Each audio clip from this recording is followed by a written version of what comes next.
Good Monday morning, everyone. I was thinking about the fact that sometimes it's hard to choose one thing over another. Sometimes when we have to make choices, we don't know what to choose. Sometimes we open a menu and we look at it and, I say, gee, I don't know if I want this or that. And we go back and forth.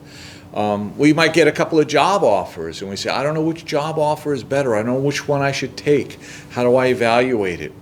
I had this optometrist back when we lived in Boston, great guy. And we used to joke about him because he had a thing he'd do. He'd show us, those of you who have glasses know that they do this. They put those things in front of your eyes and they flip them and they change the view in front of you, and they always ask you which one is better. This guy, he always had this thing that he'd do them and then he'd say, better here, better there. Better here, better there. And you listen to him from outside with other patients, and all you hear is better here, better there, better here, better there. And sometimes he'd do it, and I'd say, I don't know which one is better. Sometimes I just choose one. I just almost fake it to try to choose something, just to choose something. Well, we're in this season of resurrection still.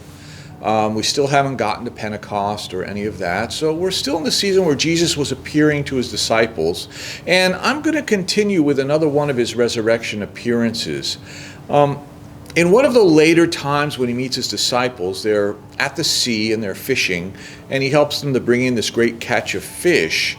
And he uses this opportunity then to restore Peter, or to begin the restoration of Peter to his place of prominence as an apostle. So I'm going to explore in this and one of my later devotionals two aspects of this story. And today I'm going to start with the question that Peter asks to begin the dialogue. So let's look at John's Gospel, chapter 21, verse 15, just the first part of the verse. He says, when they had finished eating, Jesus said to Simon Peter, Simon, son of John, do you truly love me more than these? Do you love me more than these? I just want to look at that one question today. Peter had denied Jesus 3 times. And before doing that, before Jesus was arrested, Peter had declared himself to be better than the other disciples. He had said a number of times in different ways, though all others may fall away, I will not. If everyone else disappoints you, I will not. And yet he failed to stand and be counted with Jesus. And so Peter was overcome with guilt for this.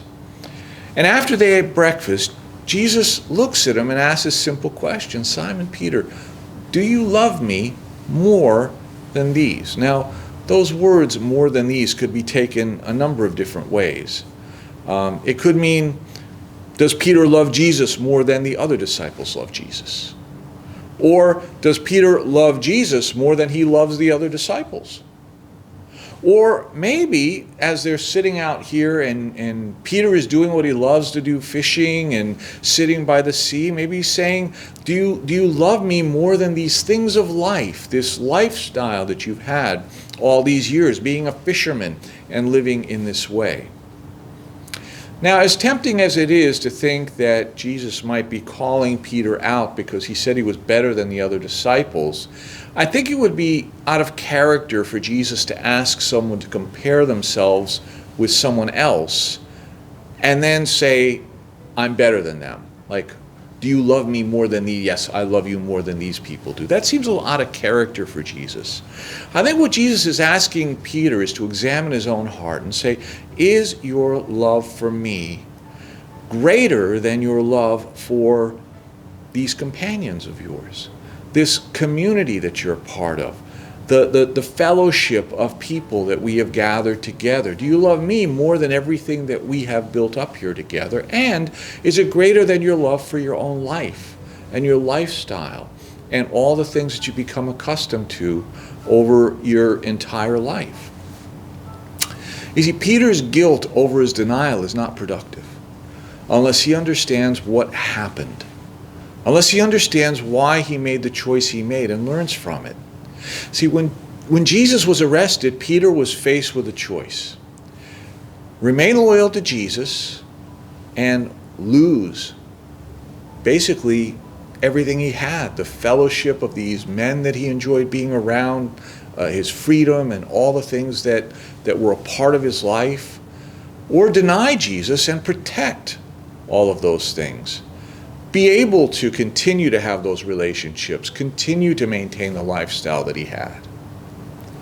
Well, Peter chose poorly.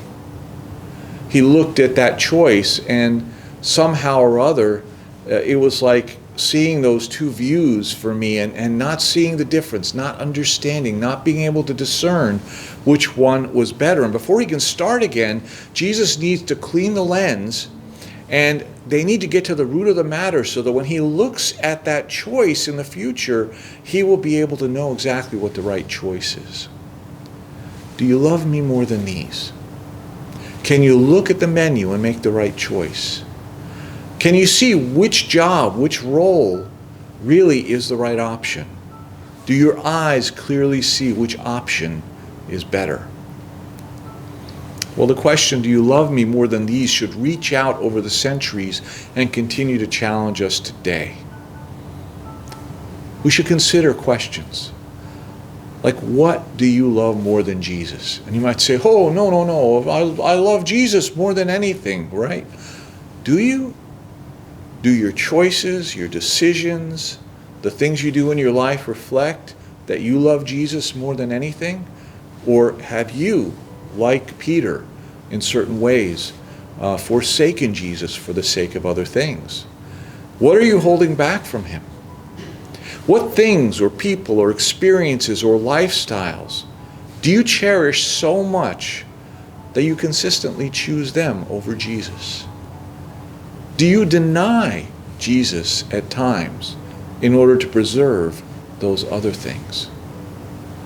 See, today as you go to prayer, I'd like you to think about these things. This is a question I think we should all meditate on. Jesus told Peter to meditate on this, to ask yourself, do you love me more than these?